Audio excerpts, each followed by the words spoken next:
Hello, and thanks for joining us on Chicago Tonight. I'm Brandis Friedman. Here's what we're looking at. Laquan McDonald's death sparked calls for change, where police reform efforts stand 10 years later. And inside the courtroom during Donald Trump's hush money trial, what one longtime journalist learned about the candidate and the state of America's democracy. Now to some of today's top stories. Chicago has less than $300 million in federal COVID relief funds remaining, according to an analysis by WTTW News. City officials have until 2026 to spend all of the federal funds Chicago got to repair the damage caused by the pandemic. However, the money must be budgeted by the end of this year. It comes as city leaders are facing a budget gap of $223 million this year and nearly $1 billion deficit in 2025. Mayor Brandon Johnson is set to lay out his budget plan on Wednesday. The head of Chicago's housing authority is stepping down. CEO Tracy Scott announces her departure amid growing criticism the CHA has not done enough to address the city's affordable housing shortage. Scott will leave the agency on Friday after more than 4.5 years. Angela Herlock, chair of the CHA board, will serve as the agency's interim CEO. A spokesperson for Mayor Johnson did not immediately respond to a request for comment. A key city council committee is advancing Mayor Brandon Johnson's nominees to serve on the Regional Transportation Authority Board. The 5 nominees are Natasha Jenkins, Thomas Kodarak, Jerickson Medina, Dennis Mondero, and Nora K. Ryan. If confirmed by the full city council, the nominees would represent Chicago on the 16-member board for 5 years. The RTA, which oversees finances for the CTA, Metra, and PACE, is facing a $730 million deficit in 2026. The massive budget gap is sparking proposals to merge the Chicago area's 3 separate transit agencies. Officials say without a solution to the fiscal crisis, agencies will have no choice but to start planning for service cuts of up to 40%. Nearly 80 employees who work at a Pepsi production facility on the South Side might be out of a job at the end of the year. That's because PepsiCo says it's planning to stop operations at its only Chicago location near 51st and Halsted. Teamsters Local 727 says employees received the news this morning, but say the company's move is unlawful. In a statement, PepsiCo says the more than 60-year-old building has physical limitations and that the plan to shutter does in fact meet legal requirements. The union says it's hoping to meet with the company this week to discuss the move. Coming up, an update on the status of police reforms in Chicago. And Jeanette Young joins us right after this. Chicago Tonight is made possible in part by the Alexandra and John Nichols family, the Jim and Kay Mabey family, the Polk Brothers Foundation, and the support of these donors.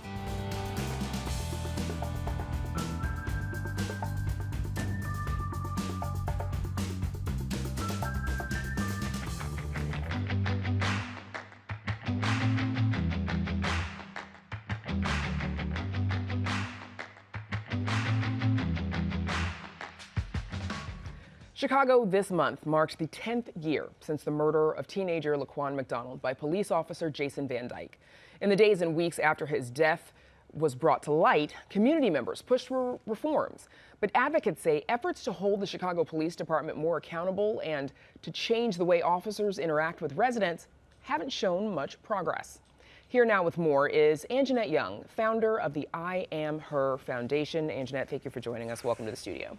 Thank you. So first, we mentioned the 10-year anniversary of Laquan McDonald, of the murder. It was last week. Earlier this year was the 5th anniversary, I hate to say anniversary, but the 5th year since your own trauma, which was, of course, the raid on your home. Have you seen CPD make improvements over these 5-10 years with regards to holding officers accountable? Absolutely not. I've had an opportunity to speak on this matter with several officials around the city, and one of the things that I often share with them is that individuals like myself and other family members who are the ones that are being harmed by this, timing is an issue. With Laquan McDonald, it's been 10 years. For myself now, it's been 5 years. And yet we are still waiting for some tangible action from the consent decree. And we know that the police department says, and the monitor, the federally appointed monitor, says that the department has fully met, or is in full compliance with just 7%. I think it's a greater percentage with partial compliance and so on. And of course, the consent decree governs how the police department should make those reforms. And it came in the wake of Laquan's murder in 2017 and that entire scandal. You know, the small amount of progress that has been made, do you think that's making any difference? Not at all, and I'm not really sure where they get the numbers from that say that there has been some progress at this point, because the community is not seeing any changes at all. When we think about Laquan McDonald and how he was murdered in the street and shot 16 times so aggressively by Chicago Police Department, and then yet even just this year we had Derek Reed. Right, and that young man was shot 96 times in 41 seconds. That's so excessive. And so to see police officers still harming the community the way they have, the community is not seeing any tangible change, although they're reporting in the data that there has been some change in the data. After the raid on your home, of course, you called for reforms, specifically with the way police execute no-knock warrants. What would you like to see? Right now, I'm very disappointed in our current administration with our current mayor, Brandon Johnson. When Lori Lightfoot was in office, she didn't do very much to make reforms. She did put an executive order in place.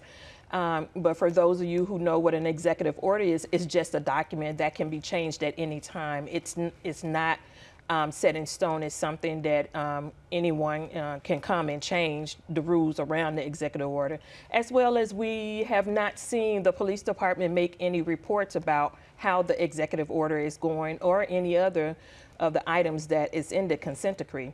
So I'm very disappointed at this time that when I chose to support Brandon Johnson as a candidate for mayor, he and I specifically talked about what that would mean for me and for me to publicly support him. And I shared with him my desire and my passion and my commitment to making change around the way the police interact with the Black and brown community. And those things haven't happened yet. And Mayor Johnson is now in his second year, actually going into his third year, and nothing tangible has happened. And you initially had faith in him?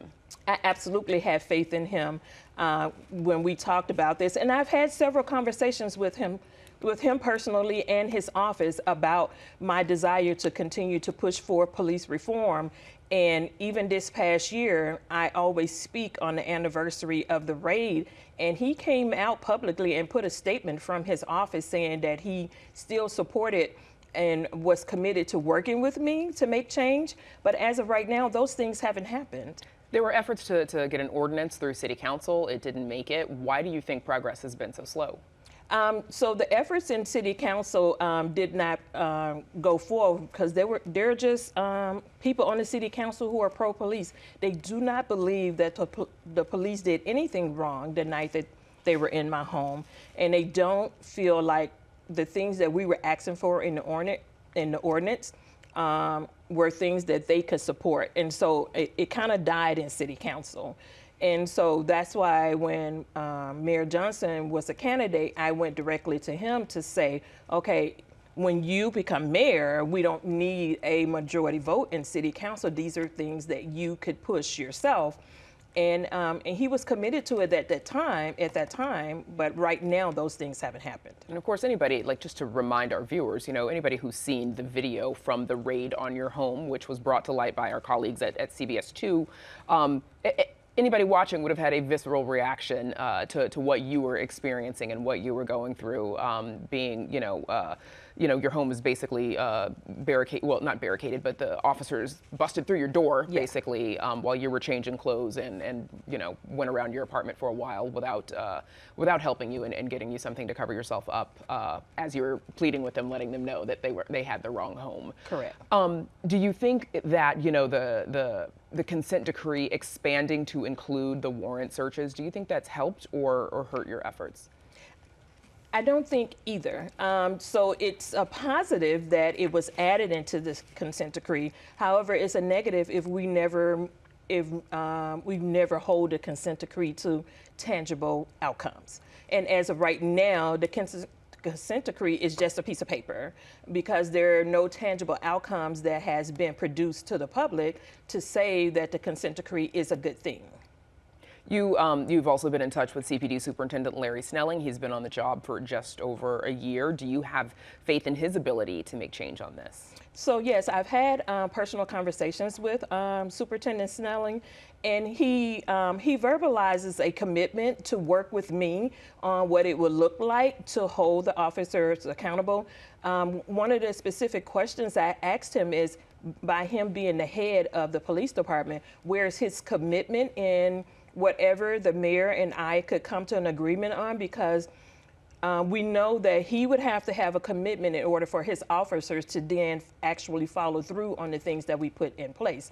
And so he reported a commitment to work with me on those things. However, that meeting with him was early spring. So before the DNC, and we all agreed that we needed to let the DNC, go past because there was so much going on, and that we were going to meet back at the table. However, at this time, I've asked for meetings, and those meetings haven't happened at this time. You have a background in social work. You have since started the I Am Her Foundation, you said, because you saw the parallels between your story and that of Breonna Taylor, who was also killed by police in her apartment in Kentucky. What were the parallels that you saw? So the way Breonna Taylor was murdered in her home, the way the police came to her home and kicked the door in, and the way they shot up her home, I felt that same parallel when what had happened in my home. And what was so disheartening for me is that my home had been raided 13 months prior to Breonna Taylor, and no one had really heard of my story. And it wasn't because I wasn't telling my story, it was because we didn't have body cam footage, so no one was really taking my story seriously. And that's a lot to be said about how media reports as well. So they didn't have a video to show, so nobody really took my story that seriously. However, when I saw the Breonna Taylor story, I was like, that just happened to me last year.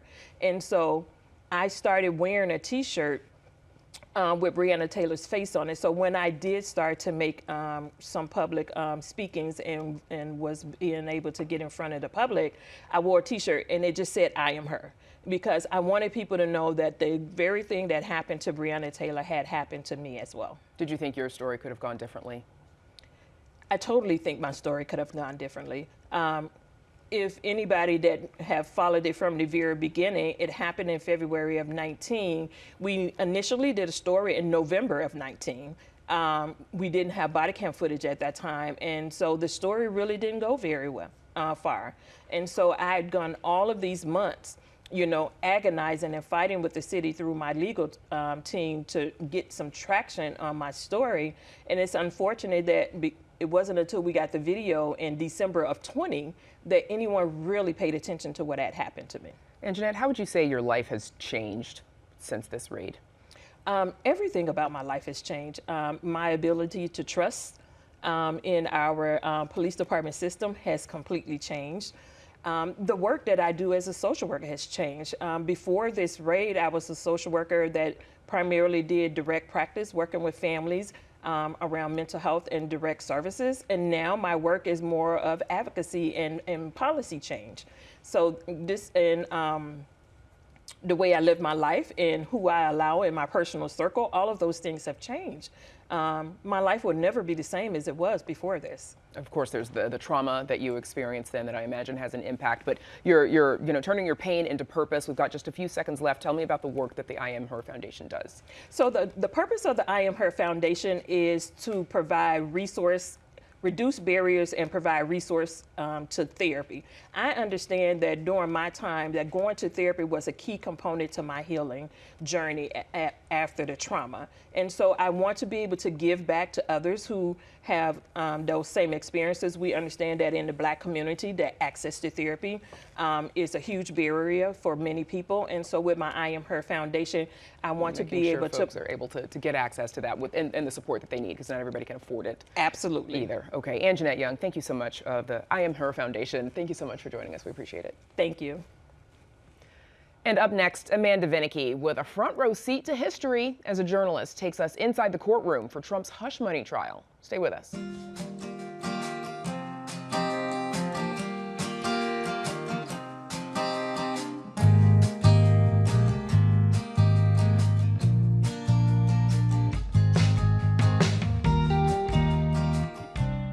America has a big and historic choice to make. Who will be the next president?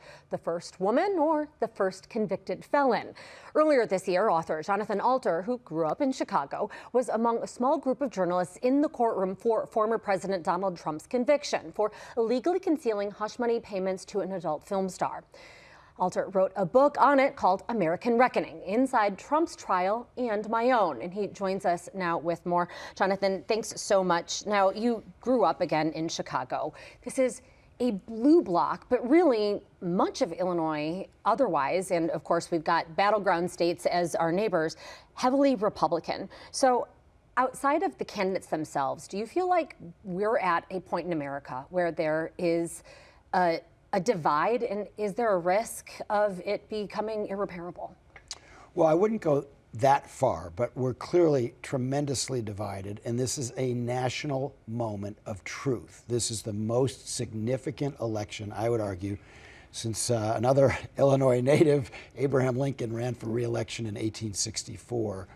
That's how big the stakes are. It's really about what kind of country do we want to be. When you have Donald Trump's former chief of staff, retired general, and his former top military commander, the chair of the Joint Chiefs, both saying he is a fascist who does not believe in our system of government. And he is this close to going back to the presidency, and that's what they learned from when he was there the last time. This is a crisis. This is an American crisis. So the question becomes, what do all of us do about it? And in the book, in addition to covering the trial, I write about when Franklin Roosevelt was president, and he had people at the depths of the Depression hang a decal in their window and had a blue eagle on it, and it said underneath, "We do our part." So what is each of our part? So for me, it's bearing witness. It's writing. That's what I can do. Other people, they can do all kinds of things beyond just voting. They can use these call tools to call into battleground states from the comfort of their own home. They can go over the border into Wisconsin and help get out the vote. There's a lot that people can do. They need to stop wringing hands and start ringing doorbells to save our republic. You know, I think that, and you write in your book as well, that, and I guess this is to your point, that American reckoning for you, it's a double meeting. It is the reckoning of Trump, but your own reckoning with what it means to be an American. And you write that you believe that there's an assault on your assumption that most Americans have common sense. So is this beyond partisanship? Oh, it's way beyond partisanship. I mean, this is not it shouldn't be about, whether you want taxes to go up for the wealthy or down for whatever. Those are minor issues compared to our system of government. I mean, we have a candidate, Donald Trump, who wants to use the military or the National Guard against American citizens. Then why do we have about half the country behind him? Well, this is the great puzzle that I try to sort through in the book, and I think that my reaction to what's happened in this country and to Trump's criminality, I think it patterns the reaction of a lot of people out there, not just Democrats, by the way. Look at Liz Cheney. There's quite a number of Republicans, including many conservative Republicans, who don't believe Trump is a conservative. He's busting the budget, he's a protectionist, but also he just, he doesn't represent American values of freedom and democracy. He wants to be a strong man. He wants to be an American Putin.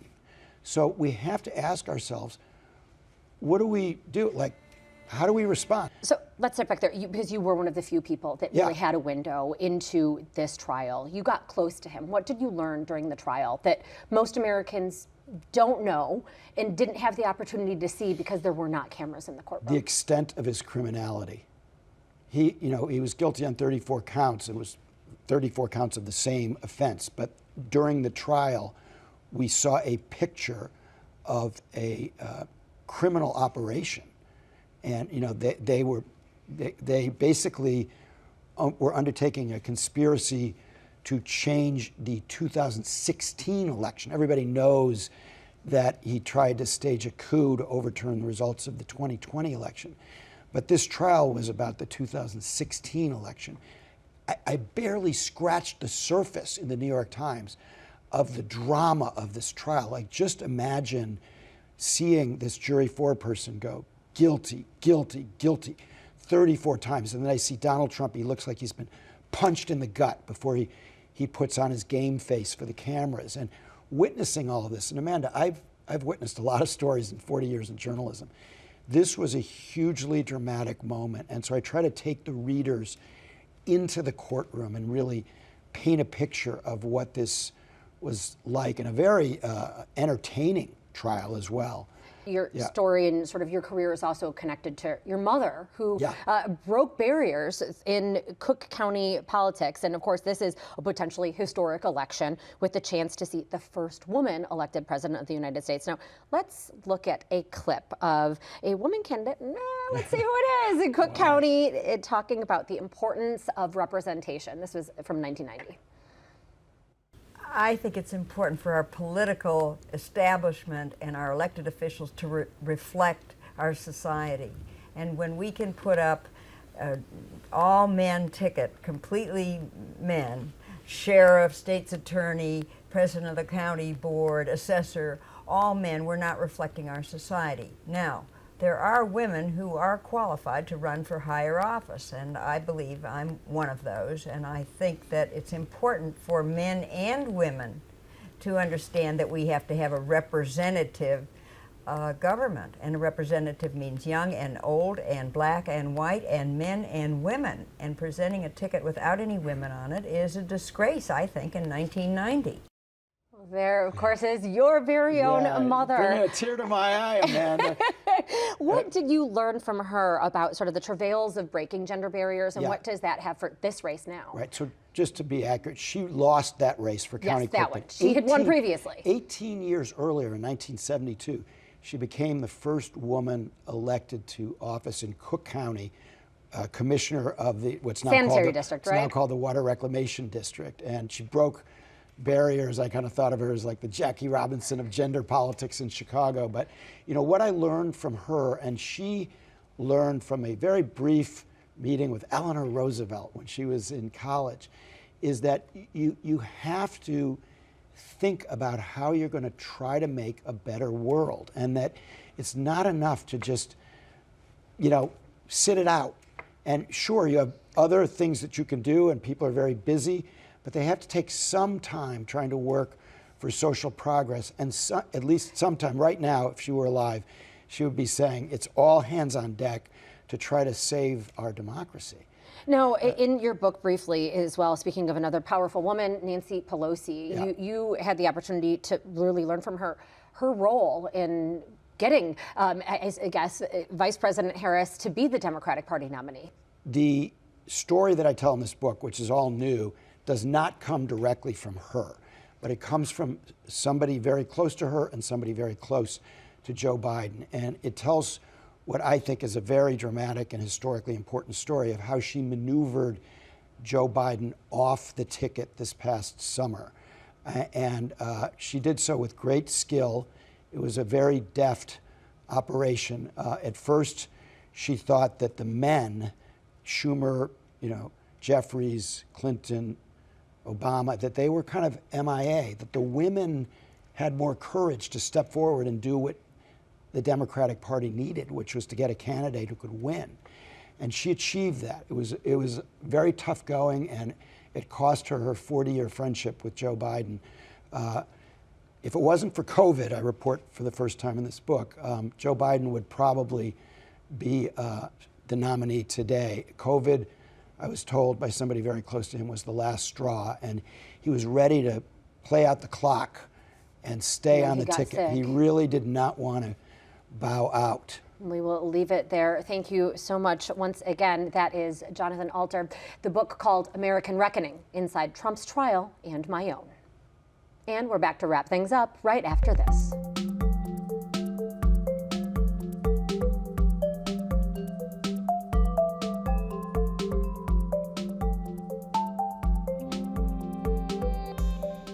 And that's our show for this Monday night. Be sure to check out our WTTW News Voter Guide. It is a one-stop shop for everything you need to know before voting. You'll find candidate profiles and questionnaires, as well as key dates to know and how to find out if you're registered to vote. It is all at WTTW.com/voter guide.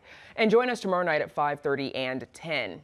Election Day is a week away. Our Spotlight Politics team on what you should know before you cast your ballot.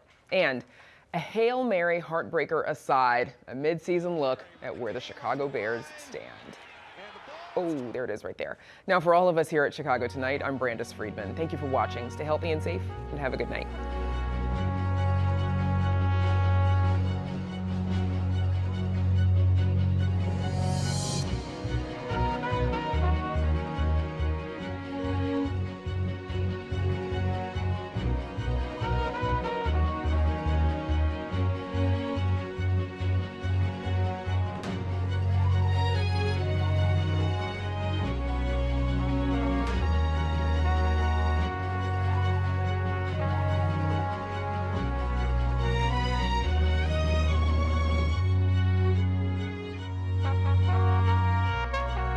Closed captioning is made possible by Robert A. Clifford and Clifford Law Offices, a Chicago personal injury and wrongful death firm that is proud to recognize its 20 attorneys, recognized in the 2025 edition of the Best Lawyers in America.